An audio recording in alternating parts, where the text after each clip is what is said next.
What's going on, y'all? Evan U7 here, back with another video. So yesterday I posted a deck profile for Trenton's Sin Shenron deck list from Nats, and today I'm here to show you guys my co-captain's deck profile with the Gamma list that he ran at Nats. Okay, enjoy. Hey, I'm just up in my sway. Stay in my bag, I got plenty for days. Chief and that Zod don't come with no haze. Jewelry all on me, it wet like a tray. Addicted to pay, know all the steppers, no kidding to play. Look at my team, see all of us made. Came a long way for minimum wage. Hey. We over here, our top 32, Brandon piloting his deck. Can you go ahead and show us your deck over here? Yeah, so I decided to play Gamma, representing Team Rave. As you know, everybody knows how this deck works. On this side, just attack draw. You can awaken, or with the Unison, which is pretty typical, or 4 life. On the opposite side, you get to untap 3 energy, or replace 3 energy, which is super broken. So let's get into the deck real quick. Just a quick question. Why did you want to take Gamma? Take Gamma over all the other blue decks? I like Gammas can be very aggressive, so we can put a whole lot of pressure on our opponents and be defensive at the same time. So SS3 is more of a 1 or 2 threats per turn. This can have 5, 6, 7, 8 attacks in a single turn, which is pretty good. It's a lot harder to defend. Especially with your energy being your hand. Yeah, go ahead. Let's go ahead and get into the deck. Yep. So we do 4 of the 17-18. In this meta, it's super important to be able to generate Z energy. So what we do here is on the first swing, either way, you free combo a card from your drop, which is a card that it will show you when we get there. That's a 5K combo piece. Feed it into your Z energy, and it triggers a lot of plays when we get into the Z deck. Then we play 2 Boo Unisons. With Black Smoke being out, I saw it all weekend. A lot of times I get this out early, they Black Smoke it, kill it, they think that they've stopped me, and now I get to stabilize again with the Boo Unison, and then I'm untapping 4 energy per turn, so I can tap out and have 4 open energy to defend with after being super aggressive. We're playing, so that's the Unison lineup. Get into our androids in our android deck. We play 3 of the Android 18, let the bail begin. As long as you have Unison in play, it's a 1-cost counterplay and blocker. Really good. You can play it offensively, it costs you 4, so against blue, the blue mirrors, sometimes I tap 4 for it to stop their floodgate.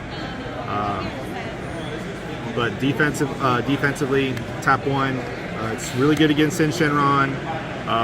Really good against a lot of these low to the ground decks that are trying to get threats out on you. It's really good against Beerus. Beerus doesn't have Deflect, the Z battle card, so it came in clutch there. 3 of the Android 18 Relentless Strength. So typically you just pitch it and search top 5 and let you grab any Android with a cost of 5. So it lets you get your super combos, lets you get into these. Since these aren't Red Ribbon Army, the searcher that you'll be used for this, which is this guy right here, which I'll show you. Can't fetch this. So this is really good for searching out this, searching out for your other Android 18 super combo we look at. It's also really good as a defensive card. I'm not running Gohan in this deck, the new Gohan rare. So this essentially does the same thing where I can arrival it by using my super combo, bottom deck one of their threats, and get a card from their hand at random, which did come in handy a couple of the rounds. Then we go to the other searcher here. Android 14-15, this is just straight filtering. You want to get this early, you want to get this in your opening hand. You pitch it, look at top 5 at any Red Ribbon Army or 2-drop Unison, so it helps get our Unison in play. Help search for this, which is super good. And then as soon as you pitch to search for that, this becomes Z energy for you. So really good synergy there. I ran main deck 2 Android 19 Energy Absorber. As aggressive as the red decks can be, and it also helps stall out the red Gogeta matchup. It helps stall out the Crimson Warrior, which I did play in Swiss. Helps stall that deck out so it limits their battle steps. You can play it from your energy, which is really good. It's just a really good one, cost negates. Then we're doing 3 and 3 of the brother sister. This is really good for filtering your energy. This is really how the deck builds advantage, because instead of playing cards from your hand in your turn, you're playing them from your energy, so you're truly adding cards from the hand. That's the only way you can really build a hand size in this deck, because it doesn't draw. The barrier part of this was really crucial, was really strong. A lot of the times I was comboing these pieces off because there's so much defensive removal in the game right now. These never really survived. So this is crit though, so I mean the crit aspect was also very helpful. Then we're doing 4 of the 17 and 18 Brother Sister Limited Energy.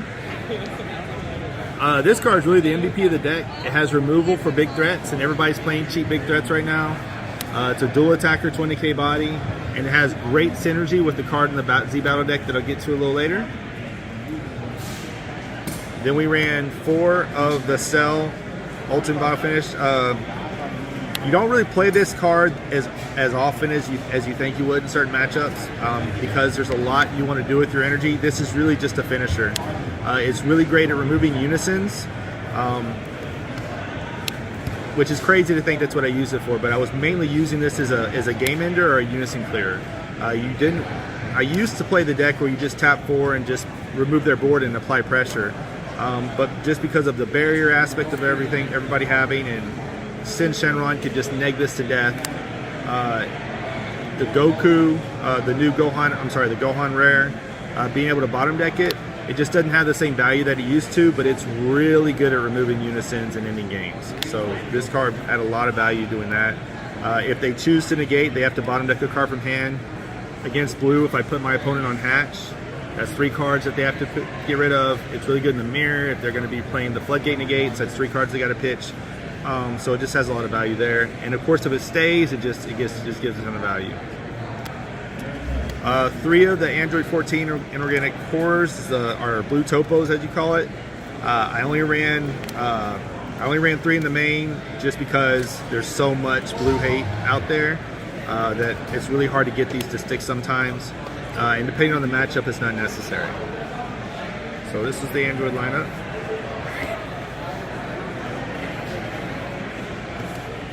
Moving on to the super combos. I decided to do the 2-2 split. 2 of the Bionic Blitz and 2 of the Kind-Hearted. This is really good because you can combo it early. It negs a card from the hand. Obviously, it bottom decks a card, but you can play this at 6 energy, which is where a lot of time I spend a lot of time at 6 energy. This is really good because it draws you cards. You need that to draw cards later in the game. If you're using this to try to combo out for game, it's not as effective because your opponent's comboing out to kill you. Then they have no cards in their hand and it doesn't have any value. So this is really better to use early, and it helps to rival the Android 18. So you need this card to rival.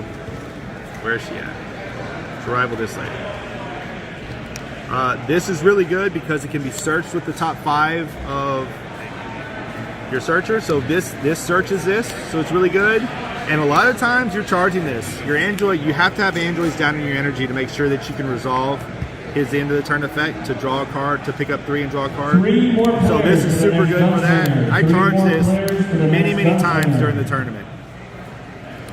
So that's the Android packages. Let me ask you something real quick. Sure. So you've got a 2-2 split. What stopped you from running the one that came out of this set, the one that lets you restand an energy? It's just because I don't know if that one's a Red Ribbon Army. I believe it is. Yeah, so it is. I don't know. Just drawing the card. I don't know. I never even thought about that one, honestly. It just wasn't considered. Maybe I missed it. Maybe it's something I should add. I was maining 2 Power Unshackled. When I draw it, this card's really good, but only at 2. I didn't see it as much. I may consider bumping it up, but because in certain matchups it just ends the turn. But like Sin Shenron, some of those decks like that, they can play a lot of weenies to get around this.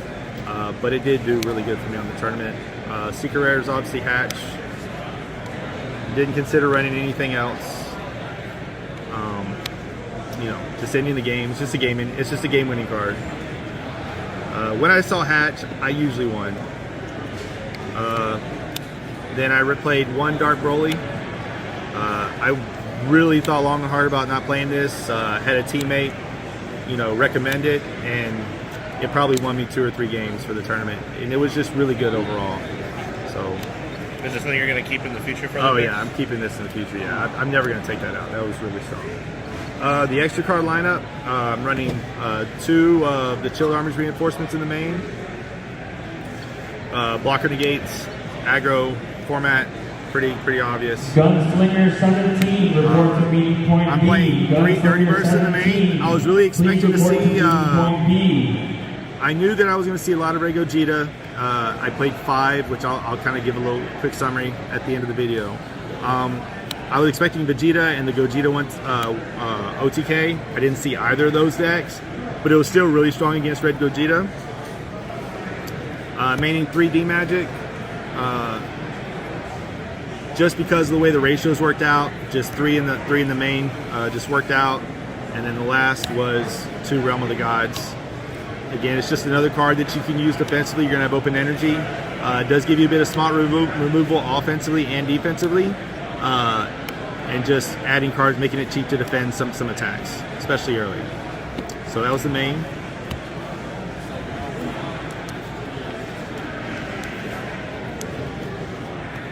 Get to the side. 1 additional Android 14 was really good against Blue Mirror. Really good against Red Gogeta. Just added the additional 1 and took out some dead cards, like the Realm of the Gods card isn't good against Red Gogeta, so it come in for that. Same thing with Dimension Magic. If Dirty Burst wasn't going to be necessary or was a wasted spot, then I'd take out the Dirty Burst and add another Dimension Magic. A 4th Android. I'm anticipating a lot of people citing in more Dark Brolys, or not Broly Crowns against me. So I put this in just anticipating more Broly Crowns, and it was usually in the red matchup I only used it for Broly Crowns. But like in the Crimson Warrior deck that I played in top 32, he essentially couldn't play Rival Seeker the entire match because he knew I had this. So he had to tap out 6 to be able to play his burn play. 2 more Android 19 negates. This is really good against Sin Shenron. I was anticipating playing against more aggro. Really good against Red Gogeta because it gives me a lot of cheap free negates so I can stall their Awaken. 2 of my opponents didn't awaken until turn 3 or turn 4 with Red Gogeta because I never gave them a combo step to be able to play it, to be able to attack. So that was super good. 3 God Slicing Technique. If you control a Unison, you can either tap 2 to bottom deck a battle card of 4 or less and draw a card, or you can pitch 2, and since you draw a card, you really only neg the 1. This is really good in the Blue Mirror match. It deals with Floodgates really well. I played it. Essentially, it's only here for blue. I did play a Trunks Vegeta deck that I lost to in time. It was really good against that deck as well. 1 more Dirty Burst against Red Gogeta, and I was anticipating, because if they can't hit you with the 8-drop, they essentially are down to 2 threats. Their Z Battle card and their 4-drop Goku, which are more easy to deal with. Against Red Gogeta, this is just nuts. And then of course, if I played a Vegito or played a OTK deck, it would have been really good. This was in here for the an additional one for SS3 or any other deck that has big bombs against the Vegito deck as well. This with this, they essentially don't get to play the game. 3 Black Smoke Dragons. Sided this in for Blue Mirrors against Trunks Vegeta, and I was really thinking about Vegito deck maybe, and even SS3 Goku. Wiping Barrier is just too good. This was used against me a lot. I saw this probably more than I played it because people kept hitting my Unison. But being able to search multiple wasn't much of an issue. And then the last part was 2 Realm of the Gods. In case I didn't need the negates as much, bigger threats. Like maybe I'd side these out and add these in instead. I was pretty happy with my side deck overall. Typically when I do a big event, I'll find out that I didn't use a giant portion of my side. I sided every card in here at some point during the tournament yesterday, so I was really happy with how my side deck performed. So what would you say is probably your opinion on the new side cards, like the new cards in general, like the new Shackle and the new Smoke Dragon, especially with the inclusion of your deck? I think they're mandatory. I think they're meta-changing cards. I don't think it's a secret. Those cards were everywhere. Black Smoke more than anything. Shackles is definitely going to be a card that's going to be around for a while. It's going to be one of those. It's an uncommon, I think, right? Or it's a rare. It's not necessary, so it's easier to get. Yeah, so I just think it's a card that's going to be everywhere. It really is going to change when people get onto that card. It's going to change deck building and just how aggressive decks can be. Now for the Z deck, I played one Vegito. You cannot defend if you activate the leader skill. You cannot block with this card because it's 7 or less. But just having the additional triple striker and having the ability to bottom deck a free card and getting a card from the hand, it typically didn't live for more than 1 or 2 turns. But just being able to make them defend and then warp 2 cards, it's essentially free. It just costs you 5 energy. And then this deck, it means nothing because you're untapping 3 or 4 every turn. I played. Well, let me not get to that. I played 2 Beerus. Everybody's playing this card, really strong. Sometimes I just tap 2 just to get it established early, just so it has barriers, so it's really hard for them to deal with and get rid of it. And then after that, it's just pure value. You're getting 3 swings with it. I'd usually only swing with it twice. I'd swing with it, get some damage in, pay 2 to restand it, get rid of a threat, ignore his barrier, swing with it again for 20, and then restand it, and then not attack with it again just to keep it alive because it has barrier. I did 2 cells. This card's a staple. Board removal. It makes people afraid to go super wide because if you absorb more than 4 cards and it's under it, then it gains triple strike. So most good players would not overextend just because they're afraid of this card, which is essentially a defensive play because it keeps their board under control just from the threat of this. And then the last thing, I did run 2 of this. I've already kind of changed my deck. I ran 2 of this. This card is absolutely amazing. Being able, when you play it, it has deflect. Your opponent has to bottom deck cards until they have 10 cards in hand. That effect is broken. And this deck, because our leader is a superhero leader, it has synergy with our Android 1718. So if you have a battle card with multiple names on it like this one, you swing, you can activate battle, sacrifice it, gives this 10k and triple strike. So now you're swinging for 30k triple strike. And it being dual attack means that you essentially get to choose when you're going to activate this. So if they negate or block this one, you restand, and then you just swing again and you pop. This play here won me 2 or 3 games. It was really strong. Unison control was really big in a lot of the games I did. I wasted this. I say waste. I utilized this to remove like Boo from the board after they had already popped their marker. It's just the utilization was turning this amazing card into a more broken card by giving it triple strike and 10k is ridiculous. And then I did have 2. The one change I would make is I would have ran 1 of these. This was a huge missed opportunity. It may have been the difference between me being top 32 or top 16 or top 8. Essentially what it does when it comes into play, I know I didn't play this, but I should have. You get to choose, essentially you want to choose this card right here. You get to choose a battle card of 5 or less, and this card can no longer be interacted with until the following turn. So it essentially says, it cannot be removed from the battle area by your opponent's skills until the end of your next turn. So this card cannot leave. So attacking into a Boo Unison, Gohan is everywhere. Attacking with this, they can't Gohan it. So this in combination with this means this guy is getting through for 30k triple strike, which was ridiculous. So missed opportunity there. It also has the ability, if you remove Z energy, to remove markers off of Unisons, which getting rid of Boo Unison markers is broken. So missed opportunity. Play this card. If you're playing green, it's amazing. And that's it. So with the new additions to the new Z battle cards, especially with the Beerus and the Goku, would you say that blue is in a better spot with their Z deck than red? Oh, for sure. I don't think there's any question. I mean, when people see the top 8 report and the top 32 report, most of the decks are blue. There's a lot of Crimson Warrior decks. I think there was 7 or 8 Crimson Warrior decks at least. There were 3 Gamma decks. Yeah, blue is definitely the strongest color in the game right now, in my opinion.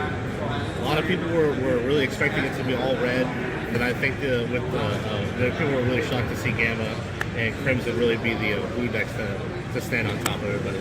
Yeah, it was amazing. So my matchups, I played against 5 Red Gogeta decks. I beat all of those. It was almost free, and I played some really good players with the deck, but it's just too much for them to deal with. I played against a launch deck.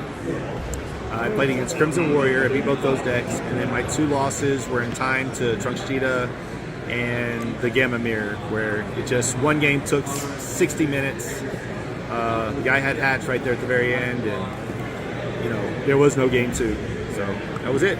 Would you say that moving forward, that Gamma's still a deck you're gonna be playing competitively? Yeah, I mean, I don't know what's going to be in the next set, but I think this is going to be one of those decks that sticks around for a long time unless they nerf it. This deck is very aggressive. You can play a lot of threats. It utilizes its Z Battle deck as good as any deck does right now. So yeah, I think this is a deck that'll still be good through the off season until we get something a little more broken. Is there anything you want to shout out or anything? Yeah, shout out to my team, Team Rays. We had 2 people in the top 32. Shout out to Texas representing and Nats. This was 500 on the dot players, so if you think the game is dead, you're crazy. I think that proves the opposite. So other than that, appreciate the deck profile. Thanks for tuning in, and I think that's it. Wait. Don't go just yet. Be sure to follow me on Instagram at FNU7Glover. And don't worry, I'll follow back. Bye.